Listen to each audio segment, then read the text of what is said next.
t'amène dans le territoire qui ne t'appartient pas, mais que tu sois nourri. Est-ce que quelqu'un me suit très bien? Est-ce que tu crois que Dieu peut t'amener dans une famille qui ne t'appartient pas, mais que tu jouis comme si tu faisais partie de la famille? Alléluia. Que Dieu t'amène dans un lieu où ça ne t'appartient pas. J'aimerais dire à quelqu'un, Dieu t'amène dans une terre étrangère. Ça ne t'appartient pas, mais tu vas bien manger. Alléluia. J'ai dit, ça ne t'appartient pas. Et si j'aimerais t'annoncer la bonne nouvelle, tu n'as pas besoin que cela t'appartienne. Oh, j'ai dit, tu n'as pas besoin que cela t'appartienne. Mais Dieu va te permettre. Alléluia. Dieu va t'envoyer dans un travail. Ça ne t'appartient pas. Cet emploi ne t'appartient pas. C'est l'emploi d'une personne. Mais tu vas jouir de ça. Non. Est-ce que quelqu'un me suit très bien? Ça dit, Eza ya yote, mais tu vas jouir de ça. Kombo wana eza kombo na yote. Eza kombo mutuboy. Mais yo okobika elengi ya kombo wana. Est-ce que tu comprends très bien? Eza na batu na Congo. Babika na kombo batu mususu. Babonga na kombo batu mususu. Parce que kombo wana eza qui a été. Ainsi dit, je vous donne un nom nouveau. Je lève ma main, je déclare. Ça ne m'appartient pas, mais je me réjouirai de ça. Tu m'as pas dit amen. Je t'ainsi dit, partout tu vas aller, je suis avec toi. Est-ce que quelqu'un croit à cela? Il dit, demeure là. Et ce que j'aime, il dit, j'ai ordonné à une femme veuve de faire quoi? J'ai ordonné à une femme veuve de faire quoi? De te nourrir. Dieu dit que j'ai ordonné. Comme le prophète vient de le dire, quand Élie arrive là-bas, à Sarepta, à l'entrée, il voit la veuve assise, en train de travailler, de ramasser le bois. Élie s'approche, lui dit, donne-moi à boire. Alléluia. Seigneur, Dieu n'a pas dit à Élie de parler, parce que dans le torrent, Élie ne parlait pas. Dans le torrent, l'oiseau ou les corbeaux amenaient le pain et la viande le matin, le pain et la viande le soir. Élie ne parlait pas. Ce qui veut dire Élie était en attente. Ce qui veut dire que Dieu te fait quitter au niveau d'attente. Il t'amène maintenant au niveau de parler. Est-ce que quelqu'un me suit très bien? C'est comme si tu vas dans un rendez-vous. Tu vas voir quelqu'un. La première des personnes que tu rencontres, tu es d'abord dans la salle d'attente. Dans la salle d'attente, on ne parle pas. Dans la salle d'attente, on ne parle pas. On appelle ça une salle de quoi? D'attente. Ça dit que tu es là. Ce qui veut dire qu'en réalité, le torrent était une salle d'attente où il devait attendre. Mais il y avait une autre place où il devait parler. J'aimerais te dire, tu n'es plus dans la salle d'attente. Tu es dans le lieu où tu dois t'exprimer maintenant. Est-ce que quelqu'un me suit très bien? Il dit, et là, alléluia, dis à ton voisin, là. Non, j'ai dit là. Alléluia. Le là aussi peut être aussi octobre. J'ai dit là. Il a ordonné à quelqu'un. Non. J'ai dit là. Dans cette famille là. Alléluia. Dans ce travail là. Il dit, il a ordonné à quelqu'un de te nourrir. Seulement là. Ne cherche pas de lieu. Kakawana. Il y a voisin Kakawana. Nabi Kakawana. Vous rechangeez espace T. Vous rechangeez place T. Vous recevez un visa mususute. Nabi Kakawana. Non. Nabi Kakawana. J'ai dit là. Est-ce que quelqu'un me suit très bien? La lobi wana kaka. La bi libala wana kaka. La lobi nzoto wana kaka. C'est ça qui va arriver là-bas. Seulement là. Mais quand il arrive, il devait maintenant parler. Oh, en réalité, Dieu a dit, j'ai ordonné. Bien aimé, quand quelqu'un a reçu des ordres, on attend que la personne s'exécute. Ce qui veut dire, Élie, Dieu a dit que j'ai ordonné quelqu'un de prendre soin de toi. Mais Élie ne devait qu'être là, se mettre debout, en attendant que la personne fasse quoi? S'exécute. Mais qu'est-ce qu'Élie va faire? Élie va parler. Et quand il parle à la femme va exécuter. Qu'est-ce que Dieu voulait dire à Élie en lui disant que j'ai ordonné? Dieu voulait lui dire ceci. Élie, tu trouveras quelqu'un. La personne que tu vas trouver, j'ai disposé son cœur pour faire ce que tu diras. Non, qu'elle m'a pas suivi. C'est-à-dire, Dieu, quand il donne l'ordre, Dieu ne donne pas l'ordre en disant, toi, fais ça. Non. Dieu dispose le cœur pour que la personne te donne ce que tu vas demander. J'ai parlé à quelqu'un, j'ai dit le cœur d'une personne en ce mois d'octobre est disposé pour te soutenir.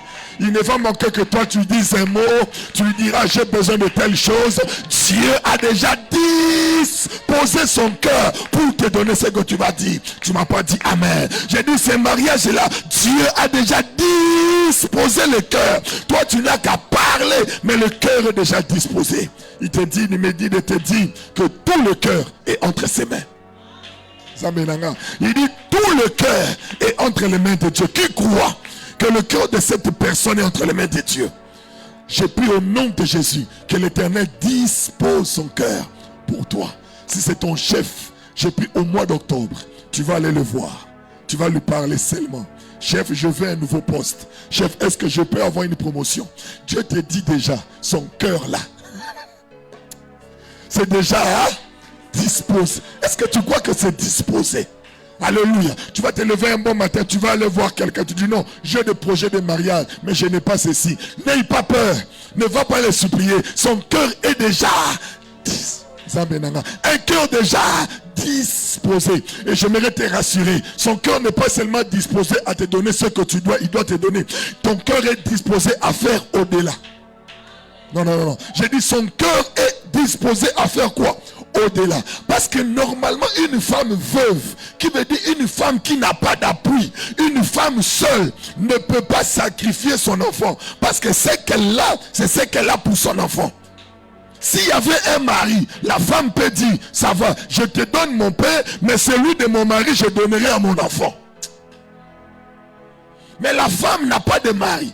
Ce qui veut dire, c'est tout ce qu'elle a. Ça dit que si elle finit, elle va mourir. Mais elle accepte de se sacrifier. Ça dit, Dieu, quand il dispose le cœur d'une personne, la personne fait au-delà. Il est prêt à se sacrifier pour toi. Parce que son cœur est disposé. Ce sont de telles personnes que je veux, au mois d'octobre, que Dieu mette sur mon chemin. Des personnes prêtes à se sacrifier pour moi. Des personnes prêtes à se débrouiller pour moi. Est-ce que tu crois que c'est possible? Tu lèves ta main, tu dis, Seigneur, merci. Personne que tu mets sur mon chemin.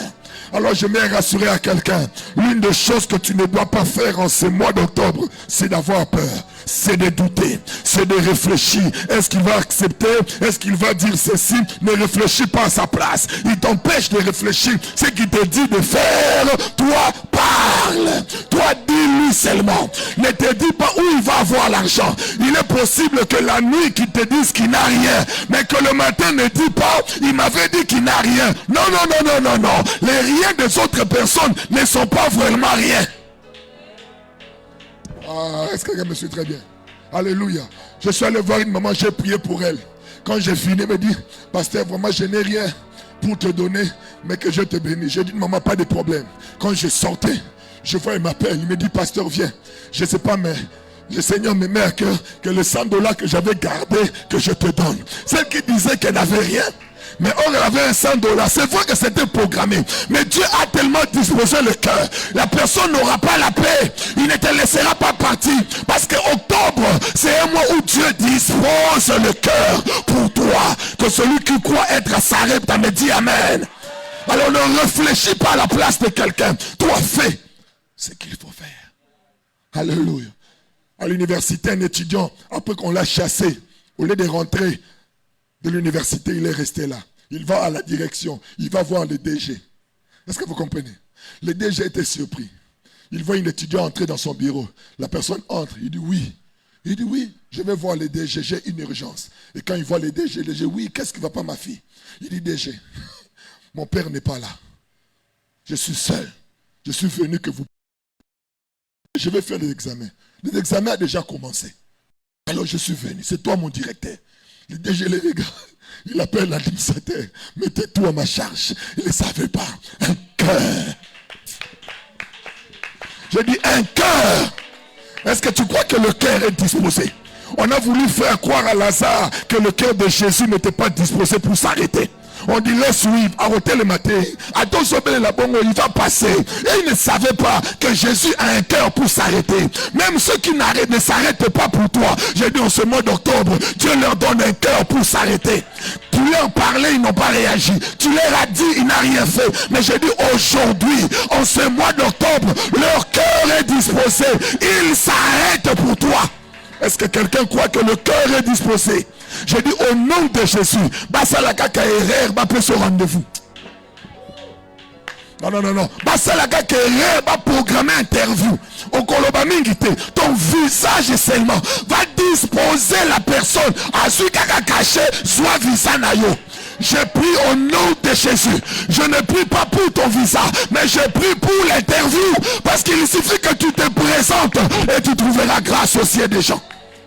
Je le déclare au nom de Jésus. Ton amen n'est pas arrivé à mes oreilles.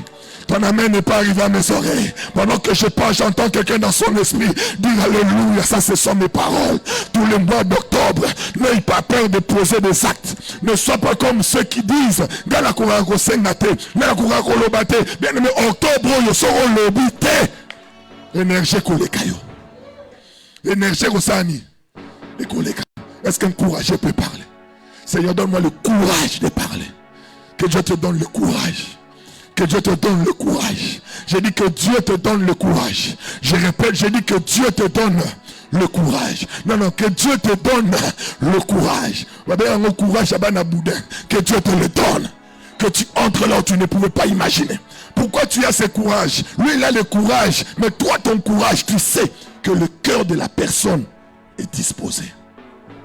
Alors ce matin, lève-toi avec assurance. Leur cœur est déjà disposé. La terre est déjà bien préparée. Jette la sémence, ça va produire. Jette la sémence, ça va produire. Réunis ton équipe. Dis à ton équipe, on est resté silencieux. On doit faire quelque chose. On doit essayer de bouger. Appelle les autres. Dis-leur, ce n'est pas le temps d'attendre. C'est le temps de poser un acte. Cherchons un rendez-vous. Faisons ceci. Je dis à quelqu'un, faites quelque chose. Bougez quelque part. Allez faire quelque part. Allez dans un lieu. Ne dites pas que Moutouana Samoutonabi sauté. Même ton opposant, son cœur sera disposé pour toi. J'ai pris au nom de Jésus. C'est que Aman ne savait pas que son cœur était disposé pour faire du bien à qui? À Mardoché. Le roi lui pose la question, que dois-je faire à quelqu'un que je veux honorer? Lui ne savait pas. Il dit, la personne que tu veux honorer, il faut que tu prends les vêtements royaux, que tu les mettes, la couronne sous la tête, sur les chevaux, et la personne la plus dignitaire du pays, tenir et parler devant lui. Le roi le regarde. Il dit, tu as bien dit, mais fais ça pour Mardoché. Il dira de bonnes choses en pensant que c'est pour lui. Mais Dieu a disposé que ça soit pour toi. J'ai pris au nom de Jésus. J'ai pris au nom de Jésus. Il était à la porte comme une sentinelle. Il ne savait pas. Mais ces jours-là, il n'a pas compris. On a dit, Mardoché, viens. On l'a lavé. On a mis des vêtements. Il s'est posé la question, mais qu'est-ce qui se passe?